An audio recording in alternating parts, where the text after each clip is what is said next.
Retour sur le plateau Equinoxoir, deuxième partie, c'est le temps du débrief, madame, monsieur, toujours en compagnie du docteur Fabrice Noah, Aloïs Parfumvoum, Raphaël Ndougou et le docteur Aristide Mono. Docteur Mono, vous avez suivi dans le journal de Nadine Yambou tout à l'heure les artistes, une fois de plus, qui se plaignent. Vous qui avez travaillé avec Roméo Dika, qu'est-ce qui explique que ce phénomène perdure? Tout le temps, c'est un problème de répartition. Est-ce que vous qui avez côtoyé ce milieu-là? Je pense que le paradigme à l'œuvre pour expliquer cela, c'est celui du gruyère d'arachide, où dans l'état néo-patrimonial, on donne des poches de consommation de l'État à tout un chacun.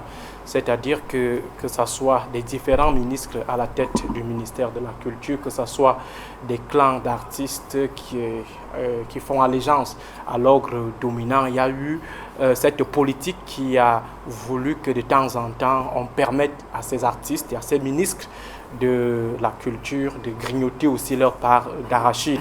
On a connu l'époque du professeur Dieudonné Oyono avec la Sosinada. On a connu l'époque de la CMC de Manu Dibango, la CMC de Sam Bende, la SOCAM de Dilngasga, la SOCAM de Dédié Yango. On a vu la SOCASIM de Sanfan Thomas, Roméo Dika. On a également vu la SONACAM de Sanfan Thomas et la SONACAM de Atebazor. Vous allez vous rendre compte que tous ces moments sont marqués par des connivences entre les hommes politiques à la tête, aux commandes de l'art de l'art musical et également des clans d'artistes. Vous avez vu certains qui sont mobilisés du côté de Mvomeka. Donc ce sont des parts de nourriture ou d'arachide que l'ogre gouvernant qui veut tout contrôler et qui veut s'attirer la sympathie de toutes les catégories socio-professionnelles a décidé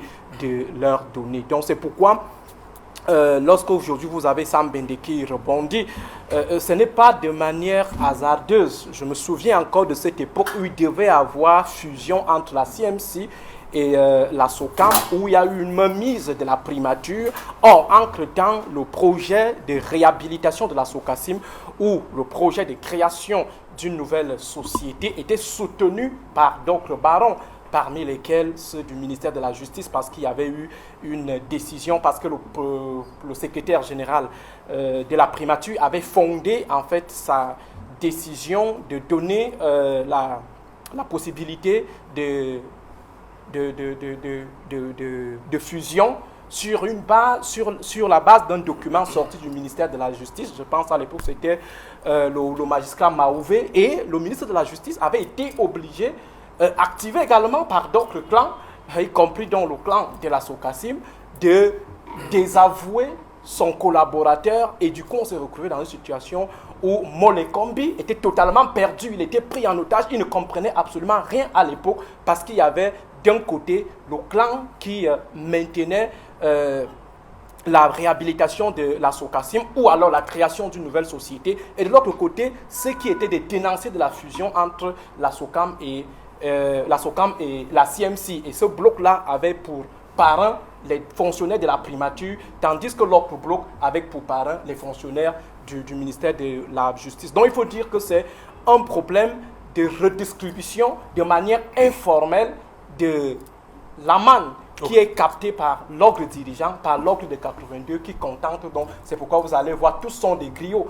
que ce soit Sam Bende, que ce soit Sam Fantoma, que ce soit tous chantent les louanges de Paul Biya, tout simplement parce qu'ils veulent tirer leur épingle du jeu à travers donc cette question du droit d'auteur. Donc c'est une poche de consommation de l'État qui est entretenue par l'ogre dirigeant pour capter à la fois l'adhésion populaire des artistes et capter également les ressources nécessaires pour que les campagnes soient toujours animées. Vous avez vu un artiste qui continue à réclamer son argent par rapport à l'animation d'une campagne électorale. Jusqu'à ce jour, il n'a pas reçu son argent. Donc ce sont en fait ces dynamiques qui font en sorte qu'à chaque fois, vous avez des individus qui étaient totalement oubliés et qui réapparaissent comme ça, et de connivence avec ce qu'on a toujours mis à la tête de la CPMC. Il y a la CPMC Magloire Ondoa, CPMC Adolphe Mikwaché, CPMC Foudou Panda. Ce sont tout simplement des micmacs qui sont organisés pour continuer à poncer l'État. Ouais, vous avez parlé d'un ministre, ça nous rappelle une vidéo du maréchal Papillon qui disait qu'on va mettre ce ministre dans le combi pour l'amener en Colombie. Voilà. Voilà, madame, monsieur, nous allons donc continuer avec vous hein, cette partie avec les artistes parce que nous allons prendre la direction de Libreville où nous attend hein, Edgar Yonke, artiste musicien. Il est également producteur. Il va participer dans quelques jours, c'est-à-dire du 17 au 18 à Abidjan, au tout premier salon des industries musicales d'Afrique francophone. Et le thème pour ce tout premier salon, c'est à l'ère de la digitalisation, quels sont les enjeux pour l'industrie musicale africaine. Edgar Yonke, bonsoir. Vous êtes à Libreville. Dites-nous, un salon comme celui-là, voilà, on a Edgar Yonke à l'antenne, un salon comme celui-là, qu'est-ce que ça apporte aux Camerounais? Vous avez vu les bagarres, les Camerounais, les artistes continuent à nous servir ce spectacle-là. Est-ce qu'un salon comme celui-là peut être bénéfique pour le Cameroun? Alors, oui, Serge Alain, mais avant de commencer, s'il te plaît, permets-moi de revenir un peu sur le débat que vous avez eu avant. Vous savez, le Gabon est mon pays de cœur, mon pays d'adoption, le pays où je vis depuis bientôt 20 ans. Au Gabon, vous savez, la jeunesse n'est pas un handicap, la jeunesse est un atout. La jeunesse est un atout. Alors, il y a des jeunes qui ont traversé des épreuves qui leur permettent de grandir beaucoup plus vite, des épreuves qui leur permettent d'acquérir beaucoup plus vite la sagesse.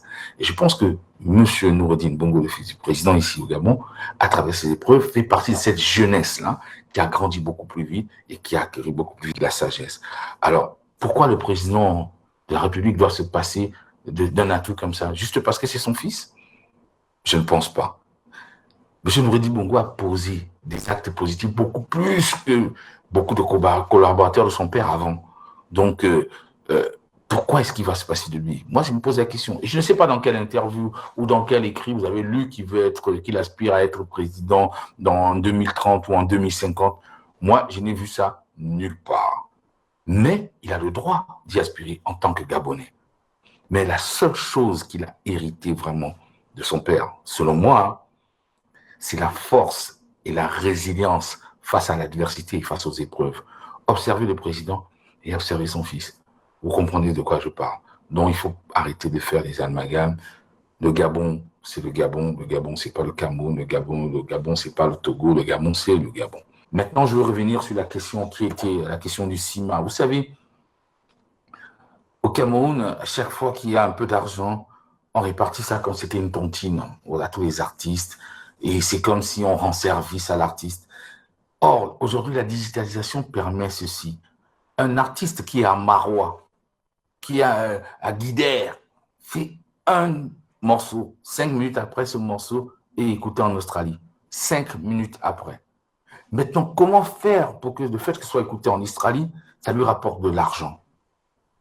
Je vais vous raconter une anecdote très simple pour que vous allez comprendre, pour que ce soit terre à terre, que ce ne soit pas technique. Je marche dans les rues d'Abidjan avec mon artiste Charnel et il y a un jeune qui vient, qui dit à Chanel, « Ah, Chanel, la Kinda, je t'adore, j'ai toutes tes chansons dans mon portable. » Et Chanel dit, « Ah bon, si tu as les chansons dans mon portable, moi je gagne ma vie, comment tu as téléchargé, tu as piraté ?» Le gars, il dit, « Non, non, non, non, j'ai mis mes unités, j'ai mis ma data et j'ai téléchargé avec la data. Ça a bouffé mes unités. » Donc, il y a quelqu'un qui a gagné de l'argent dedans. L'opérateur qui a vendu de la data. Comment est-ce qu'aujourd'hui, on peut s'entendre pour que 0,001% de cet argent que l'opérateur téléphonique a gagné en vendant de la data revienne au créateur du contenu, c'est-à-dire à l'artiste? Voilà la question. Et je pense que le législateur doit pouvoir légiférer et dire, voilà, maintenant, à chaque fois qu'on télécharge un contenu avec data que ça coûte 100 francs, il y a 20 francs, il y a 10 francs, il y a 5 francs, il y a 0,5 francs qui vont au créateur de ce contenu. C'est au législateur de légiférer. Le CIMA va nous permettre ceci, de pouvoir discuter et de voir dans quelle mesure proposer à nos dirigeants les solutions pour pouvoir que la digitalisation soit une chance pour l'Afrique. Parce que je crois que c'est vraiment une chance. Et pourquoi, je vais être un peu long, mais je vais vous donner un autre exemple. Vous savez, les opérateurs téléphoniques vont nous dire, Ce n'est pas notre métier de vendre de la musique, ce n'est pas notre métier. Mais là, la réponse est tout trouvée. Votre métier, ce n'était pas d'être des banques.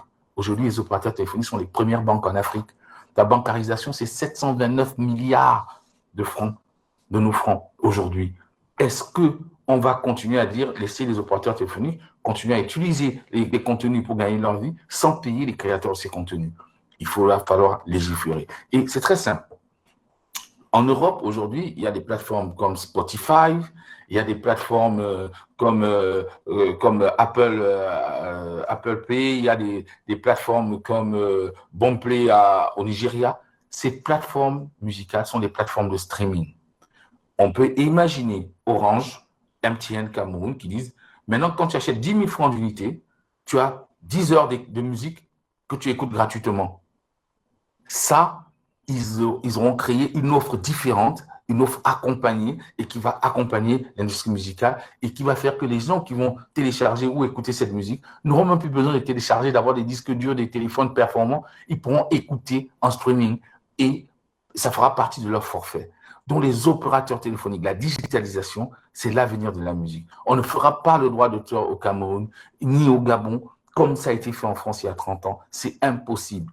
Pourquoi? Parce qu'aujourd'hui, la musique a changé. Le petit qui a Bouddha qui fait sa musique, il peut être écouté dans la seconde qui suit à Yaoundé. Comment est-ce qu'on fait pour que lui gagne sa vie? Pour donner un dernier exemple sur la digitalisation, vous entrez en boîte de nuit, dans n'importe quelle boîte de nuit au Cameroun, vous prenez votre application sur votre téléphone qui s'appelle Shazam. Vous appuyez Shazam et Shazam vous dit quelle est la musique qu'il passe. Donc, il est possible aujourd'hui pour nous de savoir qu'à 12h15, à Bouddha, on a joué la musique de Petit Pays, telle chanson, pendant 3 secondes, pendant 3 minutes. C'est possible et c'est facile, c'est des algorithmes faciles à mettre en place et que maintenant, la répartition ne soit plus une répartition à partir des amitiés, que ce soit une répartition indiscutable. Parce qu'il n'est pas commode de penser aujourd'hui qu'un jeune artiste comme Loco, je prends l'exemple de Loco, va toucher moins de droits d'auteur que Ekambi Briand, qui est un illustre artiste camerounais, mais qui aujourd'hui ne fait pas de droits d'auteur. Il n'est pas écouté comme Loco. Donc il y a une dichotomie, un truc à faire, et il faudrait que le législateur nous aide à légiférer. Voilà un peu mon point par rapport au CIMA. Voilà. Merci. Merci Edgar Yonke depuis Libreville au Gabon. À côté, on en parlait. Il est revenu sur cette actualité avec Noureddine Bongo Valentin. Il dit que, bon, rien, ce n'est écrit nulle part que Noureddine sera candidat en 2023 ou bien en 2030. C'est la spéculation. Nous l'avons également dit, encore même que s'il veut être candidat, rien ne lui empêche puisqu'il joue de tous les droits pour être candidat. Il a encore noté que Noureddine est un jeune sur lequel les Gabonais comptent. Ça veut dire qu'il n'est pas le seul jeune. Il a dit parmi la jeunesse, il fait partie de cette jeunesse-là. C'est ce que nous avons dit ici. Nous avons pensé qu'à un moment donné, il va falloir qu'on sorte de nos pleurs. Souvent, des en bas, on pense que non, nous on ne va pas arriver. Si nous ne sommes pas arrivés, que nos enfants ne pourront pas arriver. Non. Ce garçon-là a 30 ans.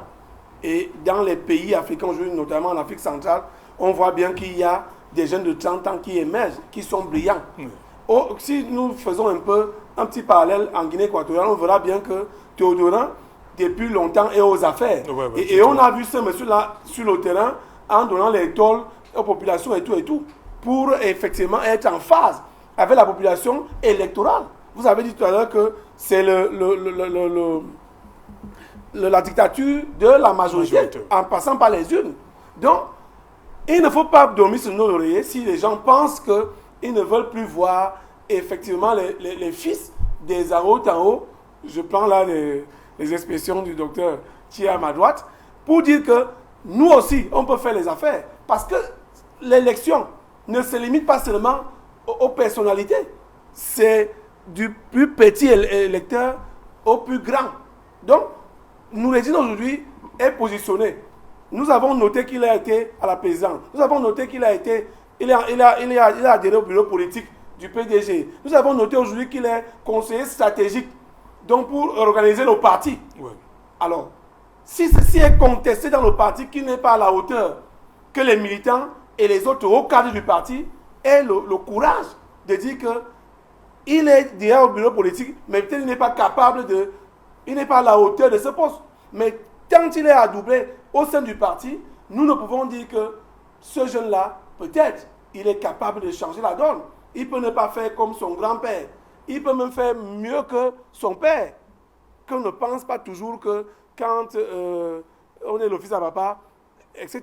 Est-ce que, par exemple, au Togo, on se plaint beaucoup? On peut se plaindre parce que de toutes les façons, nous sommes des êtres humains.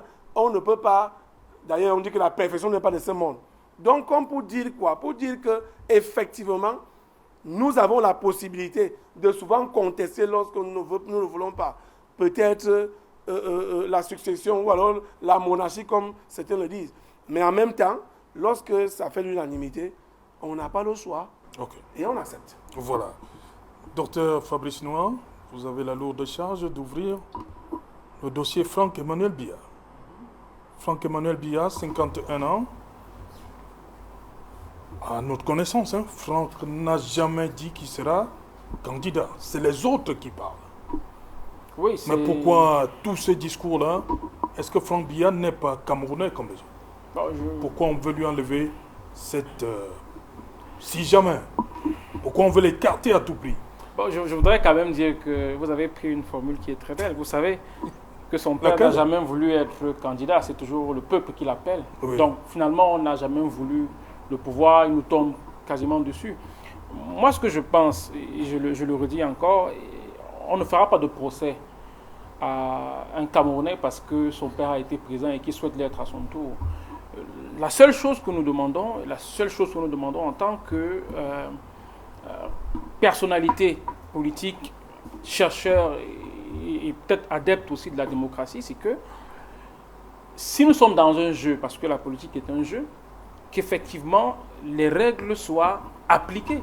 Parce que si les règles sont appliquées, vous savez, quand Francis Ngannou va dans l'octogone, il n'a pas besoin de gagner le combat par la tricherie. Les règles sont connues et c'est justement ces règles-là qu'il utilise pour pouvoir gagner son combat. Donc je pense que, pour revenir au cas de M. Franck Biya, effectivement, il a tout le droit d'être candidat, mais il faudrait simplement que la compétition se passe mieux que celles qui se sont passées jusqu'ici. Parce que vous savez qu'il y a un procès permanent, n'est-ce pas, sur la qualité des élections.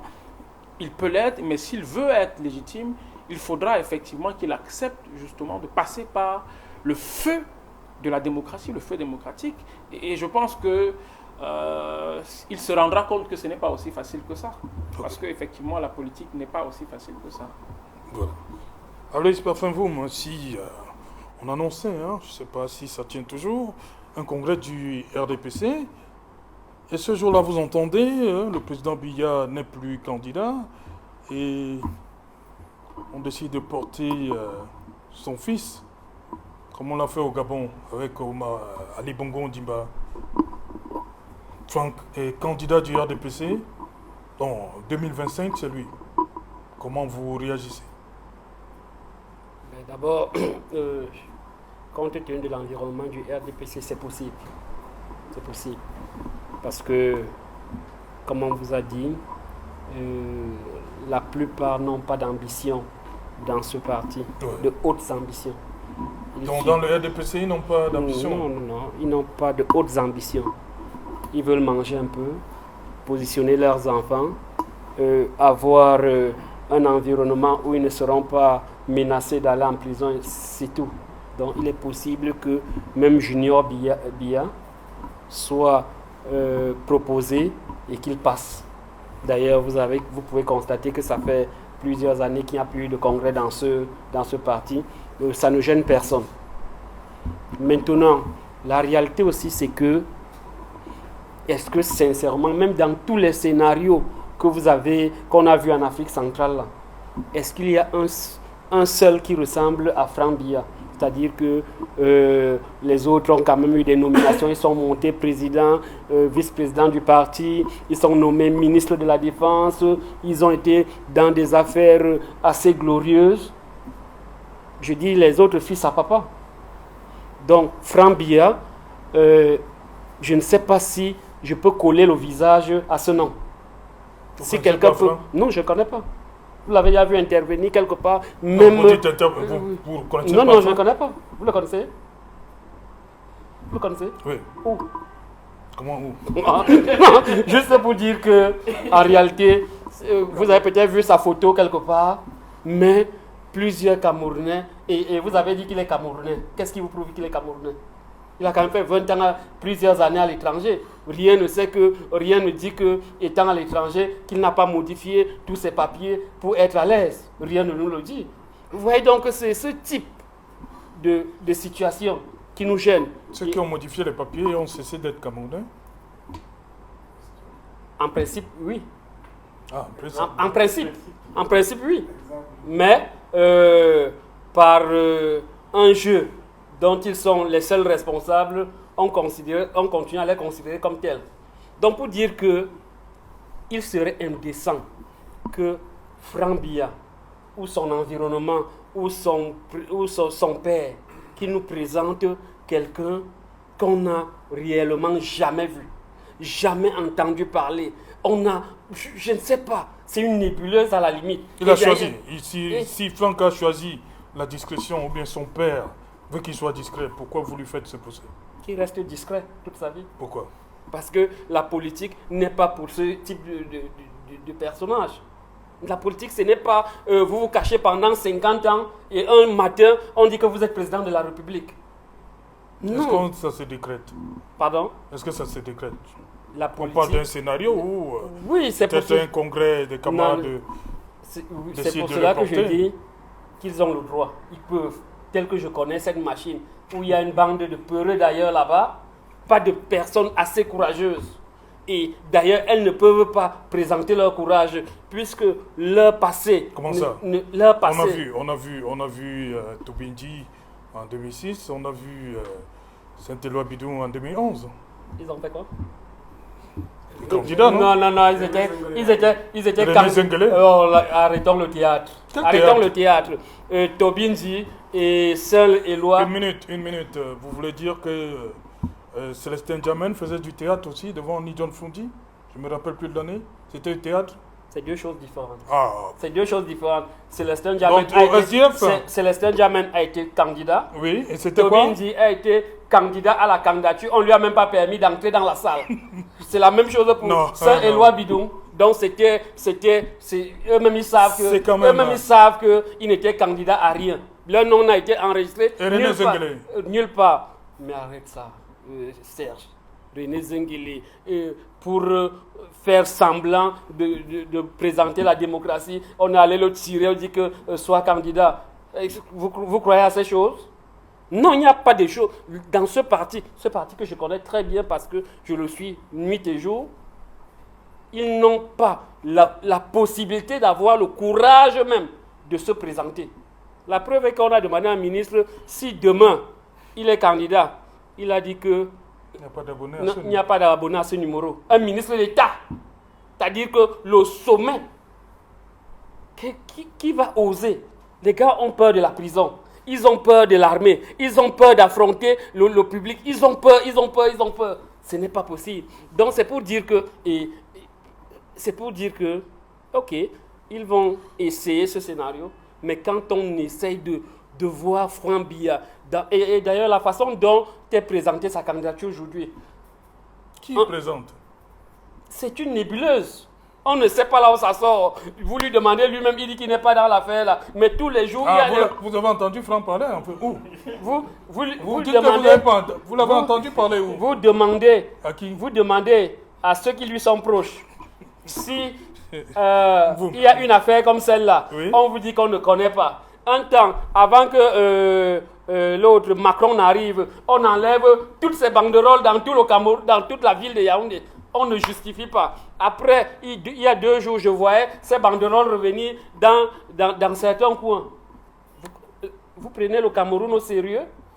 Vous croyez que les Camerounais vont accepter que quelqu'un, Franck Biya, est déjà intervenu dans quel cas? C'est-à-dire qu'on a arrêté quelqu'un, ou bien il a même applaudi sur un événement, ou il a même soutenu quelque chose, ou il a même pris la parole. Donc vous allez remplacer un muet par un sourd-muet dans ce pays? Non, je dis, prenez-nous plus sérieusement et disons les choses telles qu'elles sont. Franck Biya, je ne pense même pas que ça peut venir dans son arrière-pensée de dire qu'il sera président du Cameroun. Auquel cas, il va affronter la réalité de quelqu'un qui s'est caché pendant 50 ans et qui dit qu'il veut prendre le sommet de l'État. Ce n'est pas acceptable. Et c'est sur ça que nous nous battons. Évidemment, il y a quelques esprits fragiles. Et je les comprends. Parce que on a créé un environnement de peur. De dire que, ok, il n'y a que le patronyme Biya qui peut nous sauver. Et alors, on cherche un patronyme Biya quelque part. Et cela a des effets sur plusieurs organisations, même politiques, même partis politiques d'opposition. On essaye de sentir que chacun voudrait négocier pour voir s'il peut se positionner par rapport à ce patronyme. Ce qui est dommage. Si Franck Biya voulait être candidat, ou bien ceux qui l'encouragent, j'ai appris qu'il y a un monsieur qui a beaucoup d'argent quelque part du côté du Canada qui serait à l'origine de cette affaire, mais qu'ils prennent les Camerounais plus au sérieux et qu'ils suivent le processus. Parce que, évidemment, si Franck Biya est candidat, les règles du jeu ne seront pas équitables. Nous le savons déjà. Le patronyme Biya est synonyme de la lâcheté, est synonyme des mauvaises opérations électorales, est synonyme de la peur, est synonyme de l'irrégularité électorale. C'est ce que nous redoutons. Et c'est pour cela que au RDPC, s'ils peuvent avoir un sursaut d'orgueil et au moins tous ceux qui sont là au bureau politique depuis 40 ans, qu'ils se lèvent, qu'ils choisissent quelqu'un qu'on a au moins vu, qu'on a au moins suivi, même s'il a des frasques, et qu'on dise, que le peuple dise, ok, oui ou non. Mais nous apporter, ou bien nous amener quelqu'un qu'on n'a pas senti pendant des années, pour moi, ce n'est pas camerounais. Voilà. Docteur Mono, c'est un délit de patronyme, là. Parce qu'il s'appelle Biya, qui doit être exclu et écarté. Déjà, parce qu'il a cité, il dit Biya, synonyme de fraude, de ceci. Permettez-moi de corriger une petite chose. Hein. J'ai parlé tout à l'heure de Dieudonné Oyono. Il s'agit de Ferdinand Oyono, le vieux nègre et la médaille. Donc, je me suis laissé emporter par l'actualité autour de l'ancien recteur de l'université de Douala. Revenant au cas de Franck Biya, vous savez, au départ, j'étais parmi les sceptiques au sujet de la possibilité. On n'a jamais dit qu'il est candidat. J'ai dit, j'étais parmi les sceptiques. Je me disais, il ne répond pas à la biographie des fils à papa, il n'a pas l'itinéraire des fils à papa. C'est un mec qui s'est toujours désintéressé de la chose politique. D'ailleurs, il est discret. Jusqu'à ce jour, personne ne peut nous déterminer la tonalité de la voix de Franck Biya. On ne l'a jamais suivi un jour. Donc, je me disais, ce sont plutôt les poux qu'on cherchait sur la tête de Manu Dibango. Mais avec le temps, j'ai commencé à lire quand même quelques signaux, à en prendre en considération certains déterminants, parmi lesquels le mutisme de l'autorité administrative et politique. Lorsqu'on sait qu'au Cameroun, dire seulement qu'on veut remplacer Biya, c'est tout un délit, c'est une terrible profanation. C'est comme si vous avez prononcé le nom de Dieu en vain. On peut se référer au cas des prisonniers de l'opération Épervier qui ont manifesté leur volonté de prendre la couronne du lion et qui ont été finalement rattrapés par des dossiers qui étaient dans les placards.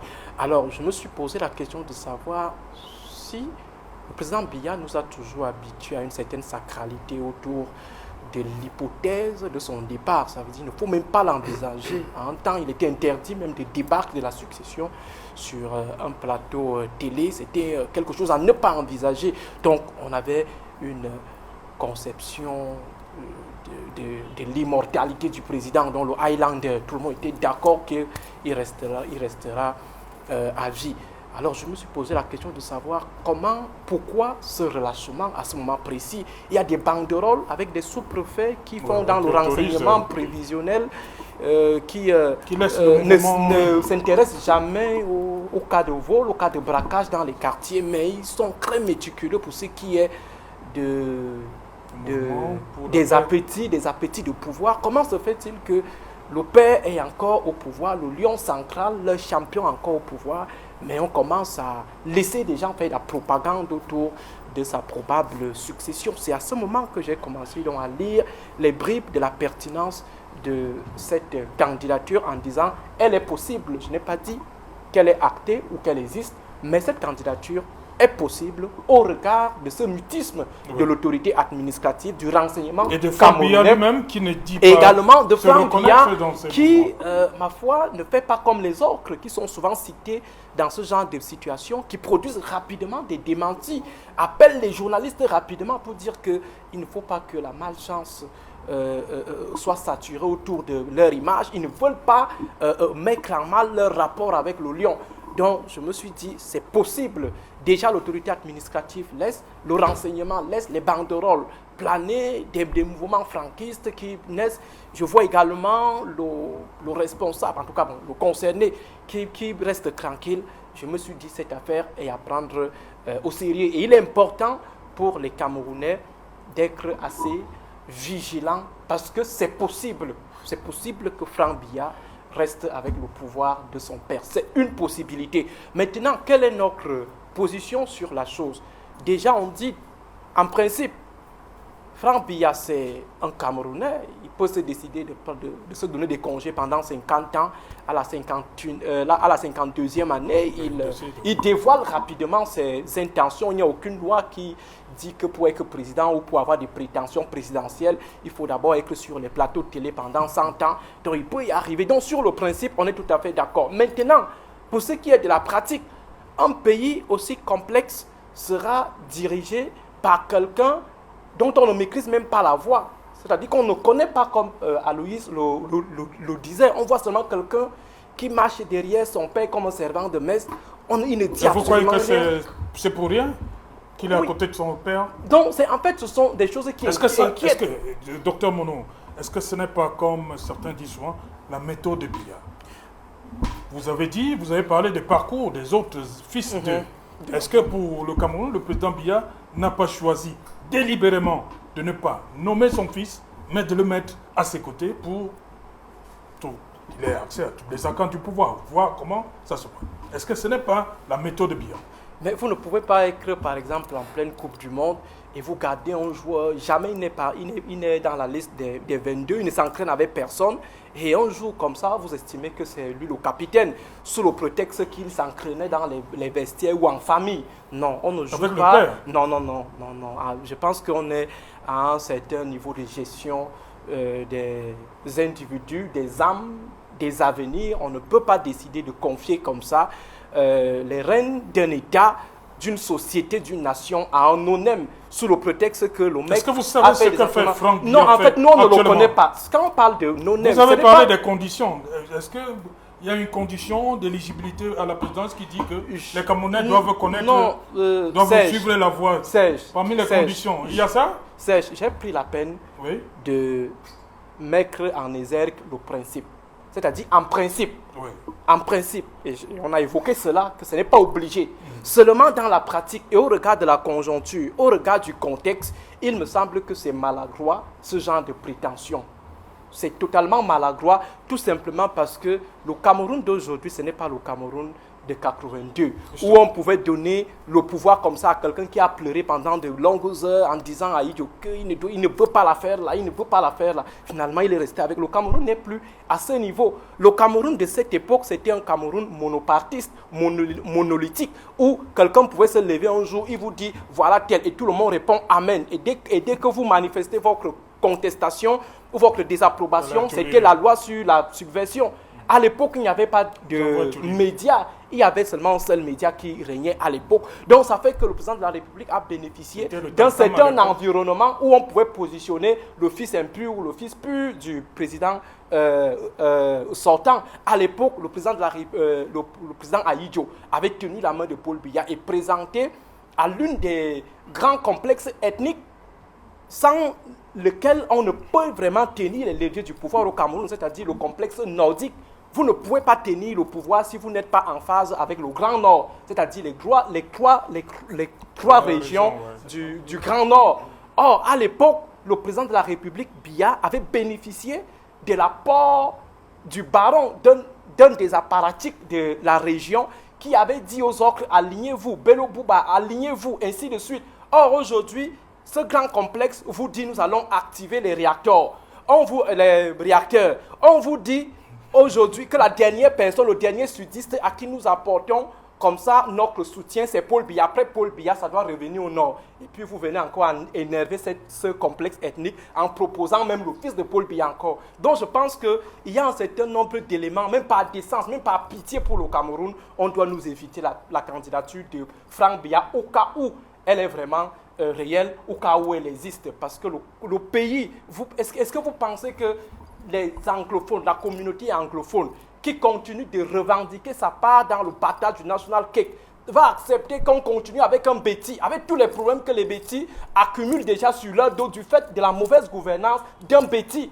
Et puis on va encore proposer un autre Béti. Ça signifie qu'on est en train de préparer tout simplement l'implosion ou la guerre civile. Il faut tenir compte de la répartition ethnique, ethno-régionale, ethno-linguistique du pouvoir au Cameroun. On ne va pas tout s'ancrer, on sait bel et bien que chacun peut arriver au pouvoir à tout moment, il suffit de se présenter, mais il faut considérer tous ces éléments-là parce que les Camerounais, les communautés restent attachées à leurs identités. On ne va donc pas permettre à ce qu'un boulot remplace un boulot, mais c'est quand même un peu indécent dans un pays où on a des complexes ethniques durs, des complexes ethno-linguistiques durs, mais on vous propose une dynastie. Donc je pense que ceux qui sont aux commandes de cette affaire, d'abord ils n'aiment pas Franck Biya, parce que je suis convaincu que si Franck Biya prend le pouvoir, au regard des éléments chrysogènes, accumulés jusqu'ici par le Cameroun, conflictogènes accumulés par le Cameroun, au regard de la montée du tribalisme et des replis identitaires. Aujourd'hui, il me semble que si Franck Biya arrive au pouvoir, il ne fera même pas 2 ans. Je voudrais quand même ajouter quelque chose pour dire que si on a le débat aujourd'hui, c'est effectivement parce que on a l'impression que les règles ne sont pas parfaites.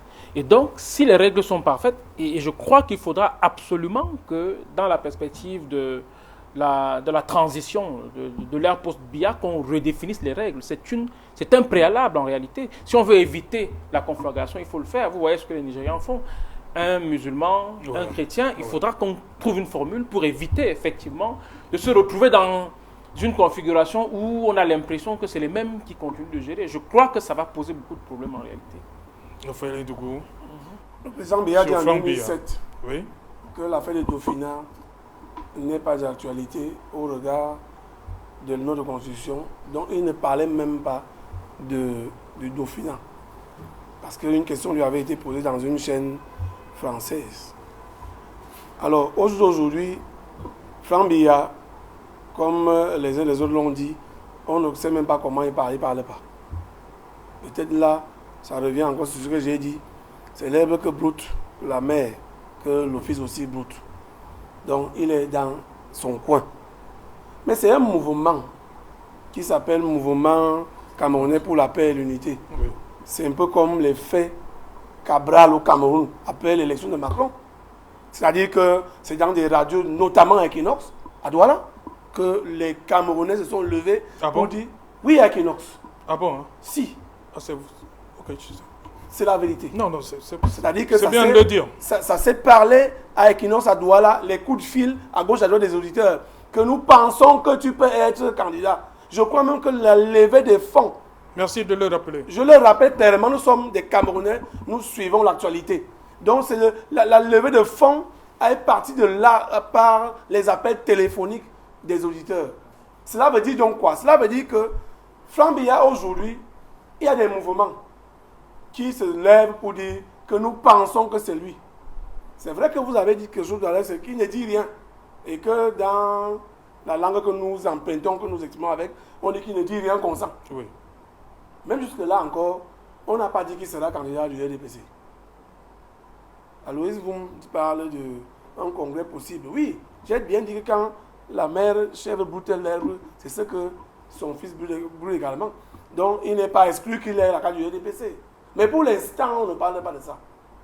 Parce qu'effectivement, est-ce que ces jeunes et ces mouvements qui sont même d'ailleurs légalisés par des autorités administratives, à gauche et à droite, est-ce qu'il a déjà dit aux jeunes là que oui, je suis d'accord avec vous? Et si donc il est d'accord avec eux, quel est le parti par lequel il sera investi en 2025? Donc, pour l'instant, peut-être ces jeunes ont des financiers, ont des personnalités qui se cachent derrière, etc. Et dans la situation du Cameroun actuel, effectivement, parfois quand on regarde des personnalités qui sont très haut placées, que ce soit au niveau du parti et même dans le gouvernement, je ne sais pas effectivement et facilement qui peut faire l'unanimité. Si on veut être clair, parce que tout le monde tire les ficelles. Il y a une personnalité qu'on a enterrée il n'y a pas longtemps, c'était en 2006. Docteur Monon n'a pas seulement voulu citer son nom, qui a dit qu'après Paul Biya, on ne peut plus accepter. La personnalité était de l'Extrême Nord, paix à son âme.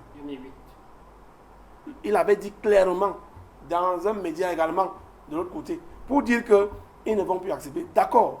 Là maintenant donc, après le Grand Nord qui est comme un bastion, ou alors qui a le plus grand nombre d'électeurs, on descend donc avec la situation actuelle, sur le plan linguistique.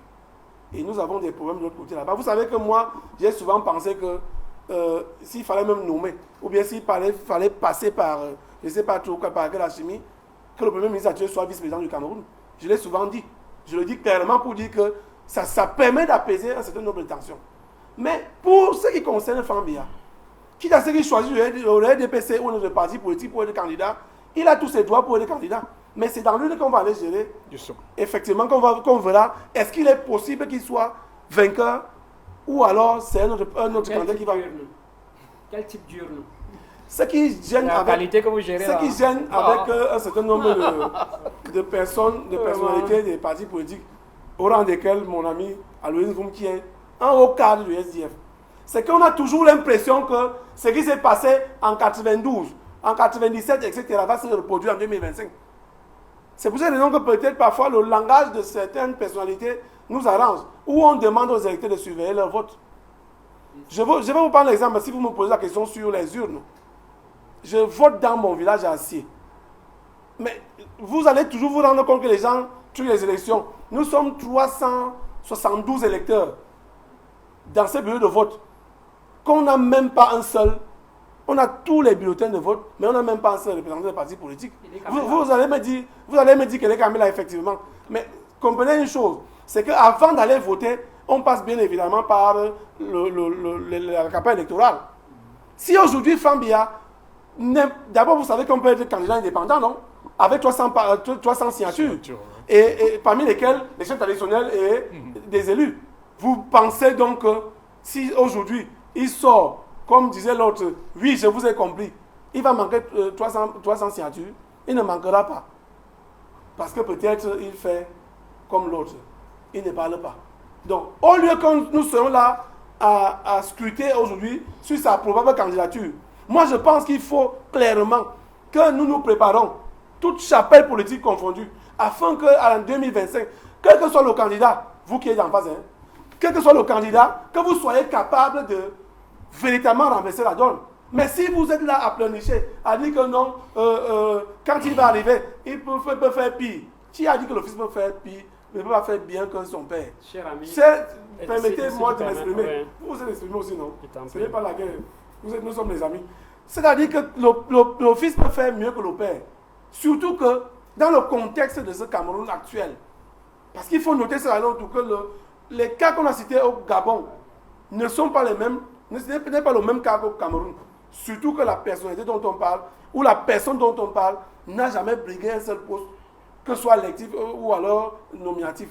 On parle même au Tchad, ce n'est pas la même chose. En Guinée équatoriale non plus. Même au Togo, y compris même en RDC. Ce n'est que Au Congo, même au Congo-Brazzaville. Vous comprenez donc que ici c'est totalement Christelle différent. est ministre. Donc, ne pensez pas, tout à l'heure vous avez dit que quand M. René Zengele s'est présenté, c'était la blague. Non, ne pensez pas que c'est la blague. Ouais. En principe, il n'a pas seulement eu les voix, mais il s'est présenté. On va avoir les voix. Ça veut donc dire quoi? Ça veut dire que, qui vous dit que si M. Franck Biya arrive là, par exemple au DPC, il fera l'unanimité, ne pensez pas qu'on recule. Nous sommes en train d'avancer.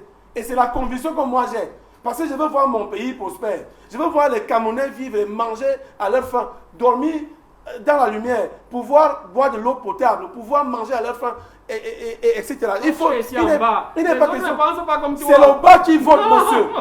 C'est le bas qui vote. Quel bas vote? Si le bas décide de sanctionner, le bas vote, je vous dis clairement. Parce que beaucoup parmi vous pensent que non, on va aller tripatouiller. Si vous partez avec cela dans votre tête, quand on va aller tripatouiller, même quand on n'a pas tripatouillé, rassurez-vous que vous allez perdre.